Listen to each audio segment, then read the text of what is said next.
Welcome. My name is Paul Mitchell. I'm a professor of agriculture and applied economics at the University of Wisconsin-Madison. And in this video lecture, I'm going to give a lecture on the economics of cost and farm management. And this is part of my AAE 320 class. Our learning goals today are, first off, just to understand the major cost categories, and in particular, to get a sense of the financial scale of a farm operation, how much money they have in costs in a typical year for some typical crops, focusing in on Midwestern corn and soybeans because they're so important here in the Midwest and globally, and then briefly look at dairy as well. And then the second goal is to look at the historical data, to look at our margins, focusing in primarily on corn and soybeans. And the idea here is there's a cost of production and there's a typical selling price that you get during that season. And the margin then would be the selling price minus your cost. And look at those margins over time to get a sense of how much money farmers can and can't make, and sometimes don't make. And what we'll see, there are a lot of times there's these cycles and extensive periods of time when farms actually are selling their crop for less than it costs them to produce it. So that leads us to our third learning objective, which is to explore some options for farmers when the price of what they're selling is less than their cost of production. So the first thing is just focusing in here on corn and soybeans. I want to give some context to explain why they're the focus of this video and why so much effort is put into corn and soybeans. The projected world production of all grains in 2020 is 2.7 billion metric tons. That's from the World Ag Supply and Demand Estimates, WASDE, put out by the USDA every month. And this is for the 2020 projection. Of that total production in the globe, globally, corn is 43% of the weight of the mass produced. Wheat is 28%, rice is 18%, and then some other grains make up the final 11% there. So corn is the most important grain globally. It's used for lots of different things, food as well as for livestock feed. The U.S. produces about a third of the world's corn. So not only is corn the most important grain in terms of volume, it's also the most important, or the U.S. is also the most important producer of that grain. Now switching to oil seeds, these are primarily for used as to get oils, but they use them also for food as well as livestock feed. In 2020, the global production of oil seeds was 609 million metric tons is the projection, again, from WASDE. Of that, soybeans is 61% of that production.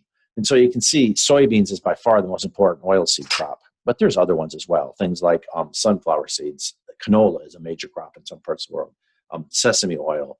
You can go through the list of all the different oils. Again, the U.S. produces about a third of the world's soybeans. So we're a major producer of corn and a major producer of soybeans. Brazil most recently has overtaken the U.S., though, as the world's largest soybean producer. Once in a while, we switch back and forth depending on crop conditions, but the U.S. has been in that position for years, but in the last few years now, Brazil has really come on. So now looking at the state level data, this is for 2019, the overall production, USDA data again. It shows you the states that are involved in corn and soybean production. So the top one is the top states in total bushels produced, and the bottom one is soybeans in total bushels produced. This is in 2019. Iowa is the largest corn producer, Illinois is second, and then go all the way down here. Wisconsin is number 10. Then we switch over to soybeans here. Illinois now is number 1, and Iowa is number 2. And then you go all the way down here. Wisconsin's way down here at 14th. But you can get a sense of the states that are important in corn and soybean production, Iowa and Illinois. So now what I want to do is look at these cost of production budgets. These are from Iowa State University, and every year in January they put out these budgets, and they've been doing this literally for decades. These are from 2020, so this is in January 2020. The estimated cost of production for a farmer to plant corn following corn or corn following soybeans. And the idea I really want you to get from here, we're going to focus in eventually down on the cost per bushel. But first, a couple of learning points is to look at why we have the two budgets and then the differences in them. Corn and soybean are commonly grown in rotation, but not always. So the corn following corn budget is when you plant corn, and then the next year in the same field, you plant corn again. And then the other one is for corn following soybean. These are from Iowa.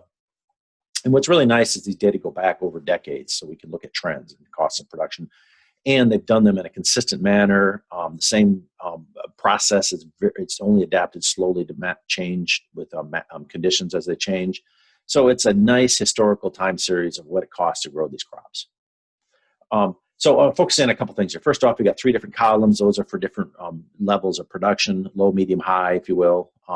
So for corn, it's 164, 182, and 200 bushels per acre for corn following corn. You switch over to corn following soybeans, you'll see the yields go up, 179, 199, 219. That's one of the major benefits of crop rotation is generally the yields are better when you rotate the crops, primarily because you do things like break up disease cycles, is probably a big one, insects and things like that. Everything is, they adapt, they have to recover from the change of what's available in terms of the crop in the field. The other thing is, we'll look now at the costs. The seed is, you see it's pretty expensive, $80 to $112 per acre. Same thing over here on the corn following soybean. But where the difference is in nutrient use. You can see there's 186 pounds versus 131. There's 55 more pounds of fertilizer of nitrogen put on for corn following corn versus corn following soybean. This is common. Soybeans are a legume crop, and they leave over residual nitrogen. Legume crops typically have these bacteria that live on the roots and create these nodules that fix nitrogen from the atmosphere, make it available to the crop. And so you get these this nitrogen credit from the soybean, and that's why farmers can use less fertilizer, nitrogen fertilizer. The other two nutrients, phosphorus and potash, are fairly similar between the two rotations. But nitrogen's a big deal, and this is nitrogen crediting. Here in Wisconsin, our biggest legume crop, besides soybean, is also hay, alfalfa, another legume that also gives you a nitrogen credit. And so, again, you'll get this benefit of rotating. And so seeds are about the same. There's more fertilizer for corn following corn. Yields are a little lower. The other big difference is in insecticide there, about $24 an acre under the corn following corn that is not in the corn following soybean. That big one there is there's some insects that are corn pests. Corn rootworm is the biggest one or most problematic one.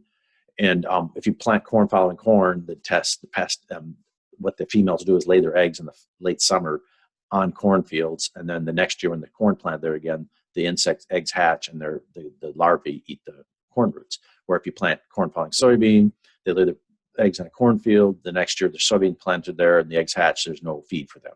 They eat corn roots and not soybean roots. And so there's a major savings there. You have to either use an insecticide on the soil or with the seed, or you buy a corn rootworm, a rootworm BT with below ground insect protection. After that, it's primarily the differences are the machinery and everything. Complement is roughly the same. What's different is there's the pre-harvest machinery is a little lower for soybean because there's less biomass left behind, less corn stalks that require more tillage, more active tillage. And then there's more yield with corn following soybean, so the harvest machinery, it goes up a little bit because you got more hauling and just more work by your combine to do. So the other big cost besides seed, if you really look at the numbers, machinery costs, which for planting and for harvesting, and then you look at seed as a major cost, and then the other major cost down here is land rent.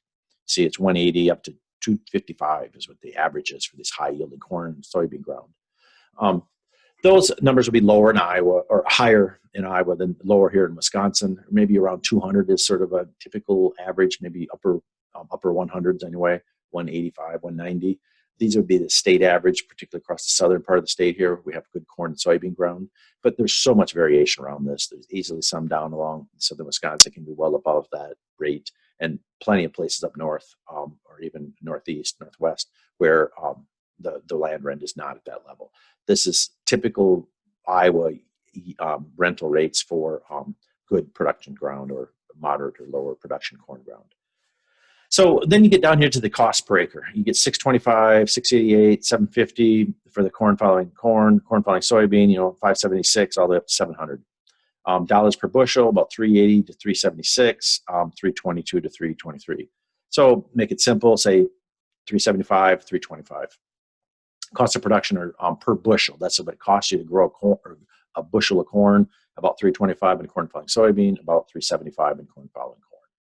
So then you might ask yourself, why do you grow corn following corn? Well, a lot of times these are for livestock production. They need the corn. They don't want to buy it in the market. And a lot of times certain soils are just better for growing corn. They don't do soybeans as well. So we'll switch over here next. Corn silage, following corn. I'm not going to go into this one much. It's mostly for the Wisconsin dairy farmer children or students in the class. You can see the rates, the yields expected, and then the prices. A lot more harvesting equipment here and hauling and such, so those are higher. Seed is a little different, and nutrient management is a little different. But you can see the costs are here even higher, up to $915 an acre for their silage production, and then dollars per ton is, from 35 to like 36.50 a ton. The other one I want to focus though here is on soybean. Again, they have the three yields, 50, 56, and 62. Soybeans are much lower producing in terms of bushels. You saw that back in the WASDE data. You see it here in this Iowa State University budgets. Machinery costs are a little lower. Seed costs are much lower. Soybeans are not at all as expensive as hybrid seed corn with all of its seed traits and treatments. And then you have the land rents will be exactly the same because the same ground can be used for either crop. But what you will notice then is overall the total cost of production is much lower for soybeans, 440 to 530 versus the much higher levels for corn, following corn or corn following soybeans. The cost per bushel is much higher, 889 all the way up or down to 857. So say 875 is a good estimate of sort of a typical cost in the middle there in 2020. So now these are the same data. Just look at it as pie charts in the four broad categories: machinery, inputs, all these variable inputs, and then labor and land, where the land rent fits in. What you'll see is corn. It's a higher cost of production, 655. That's for that middle column, the medium production. Soybean is 488. Excuse me. And what you'll see is corn's got a lot more inputs. Land rents is is exactly the same. So, but as a proportion, it's much higher, almost half of the value of or cost of putting in soybeans. And labor. That's generally the farmer, or maybe they have to hire help. But you'll see for soybeans, it's about half, and for corn, it's about 65% of the cost is these variable inputs, machinery and labor. Machinery and inputs. And then there's these other side of costs, which is land and labor. And what I think of is the land and labor is supplied by the farmer. If it's their own land, they pay an opportunity cost. They could rent it out to let somebody else do it, operate it, and get those rates we saw, up to $255 an acre, depending on the quality of the land. And so they have to pay that cost, whether they pay it themselves by renting it from somebody else, or whether they give it up as an opportunity that they could have rented to somebody else. Labor is their time. Again, they could have done something else besides farming. They could go to town and take a different job and not be a farmer, and that cost of production is also paid. They're giving up that other job. It's either an opportunity cost, or they're hiring someone else to do it for them. So, and then the rest is variable inputs. These are often the inputs are going to be things you can buy. Usually, they show up on in your accounting books. Machinery has a lot of these invisible costs of depreciation, wear and tear, and such that they're non-cash costs. You don't write a check to these. The machinery just slowly loses value over time due to wear and tear, age, and what we call depreciation. But the other ones are very common. You see those in your books. So taking these numbers for that middle case, I just want to look at the average cost of production, both the machinery and inputs and land and labor, and then the total together there on the left, for just 100 acres. So if you have 100 acres of corn, you can have about $66,000 of total costs. See most of it's machinery and inputs. The other 25, 26,000 is land and labor. For soybean, it's much lower, 49,000. About 25,000 is land and labor. So 100 acres. So if you have a farm, it's 200 acres, which is roughly the average size here in Wisconsin. 200 acres. You can see they've got roughly $110,000, $15,000 of cost, either directly paid for or their opportunity costs for land and labor. These are the Iowa numbers. Wisconsin numbers would be a little lower. We have lower production. Our land rents are cheaper. Our inputs are a little different. We don't have to use as much fertilizer because we have a lot more manure, things like that. But still, this gives you a sense of the scale of production. Very easy for 100 acres of corn and soybeans. You can have $100,000 worth of crop costs out there in both machinery and inputs, as well as land and labor. And 100 acres is not that much. 100 acres of each, 200 acres is not a large operation by any means. You can quickly go to 500, even to 1,000. So you have 1,000 acres of corn, 1,000 acres of soybeans. Think back to that video we had of the farmer from central Iowa having 2,000 acres of corn and soybeans. But you can see these numbers here. That's easily over $1 million in costs. Adding those together, you can see how it's split up. A lot of machinery and variable inputs, and another over $500,000 in land and labor costs. So these operations quickly can hit $1 million, and these look just like normal people, but they're spending direct or opportunity costs of $1 million a year to plant their crops. And so the other thing to note, the corn cost is a mixture of the corn following corn and corn following soybeans to kind of capture, because some people don't rotate. Even some farmers do multiple years of corn in one part of the farm and corn soybeans in the other. And these are the middle case, but the point I'm trying to make is it doesn't take much for a farmer to hit large numbers of costs, of direct costs and indirect costs, land and labor of $1 million or $500,000 a year, each year. I'm switching over to dairy now. We're the dairy state. These are budgets.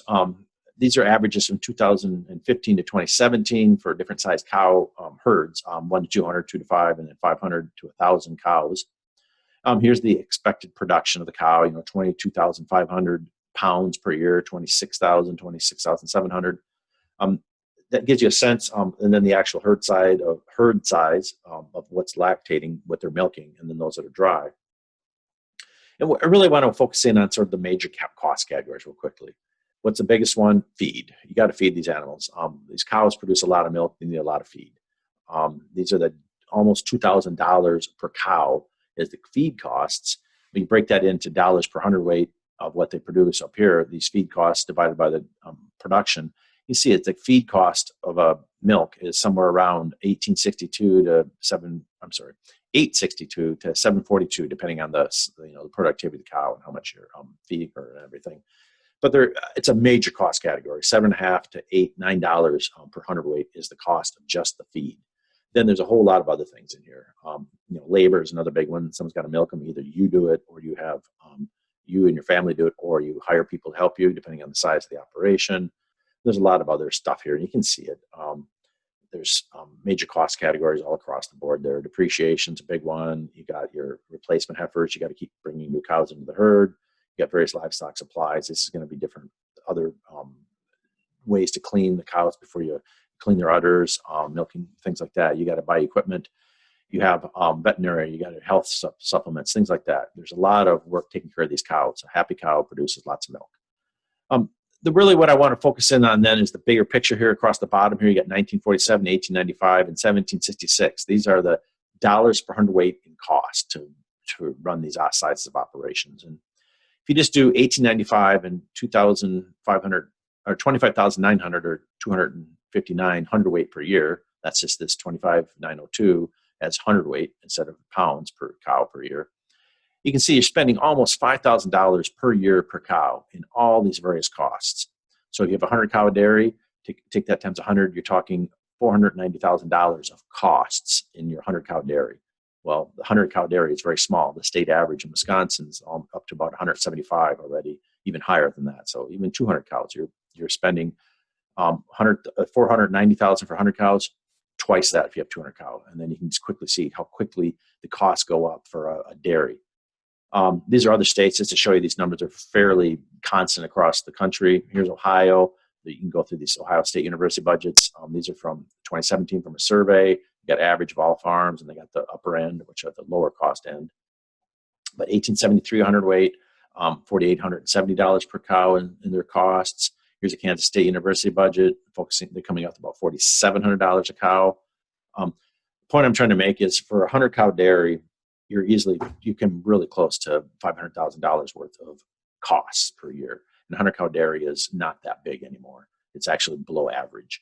And so these large dairies can, a 400 cow dairy can have a $1.5 to $2 million of costs just easily, and costs in their spending money or opportunity costs of their land and their capital tied up in this operation. So that's why farm finance is such a big part of what these farms do. Go look back at those slides in the U.S. food system. We talked about how capitalized agriculture is in terms of land and labor, or land and machinery, equipment, buildings. It's a highly capitalized industry. It's not work by the individuals. It's often the work by the capital, the land, and the machinery and the buildings are a major part of these operations, and why ag finance is an important field. You put these numbers together, and you can see even this is a milk cost of production from a few years ago. And then again, these numbers are very similar: 18, 19, 16 up to almost $19 for Ag Financial Advisor. This is the UW system, and the different herd sizes here. Finbin is the University of Minnesota program, and you can see those costs are a little bit higher. As the herds get larger, these costs per hundredweight of milk come down. But you can see all across all the data, the average is 17.5 to 1836, say 1850, 100 weight to produce milk back in those days. And these two, dairy states, Wisconsin and the farmers in Minnesota. So these numbers I'm showing aren't too unrealistic, and they've been slowly going up over time, but it quickly grows to large numbers in terms of looking at a typical sized farm, how much money they're buying of inputs in their communities. So the U.S. farms spent about $358 billion in 2019. You've seen this slide before. You can see all this splits out. These are Wisconsin numbers here. But Wisconsin farmers, this isn't spending. Now, this isn't opportunity costs. This isn't things like that. These are actual checks written, cash spent. $10 billion in 2018, more than $155,000 per farm. That includes all those little farms out there. Larger farms spend way more than that in a year. And you can see it's all these things that we spend a lot of money. So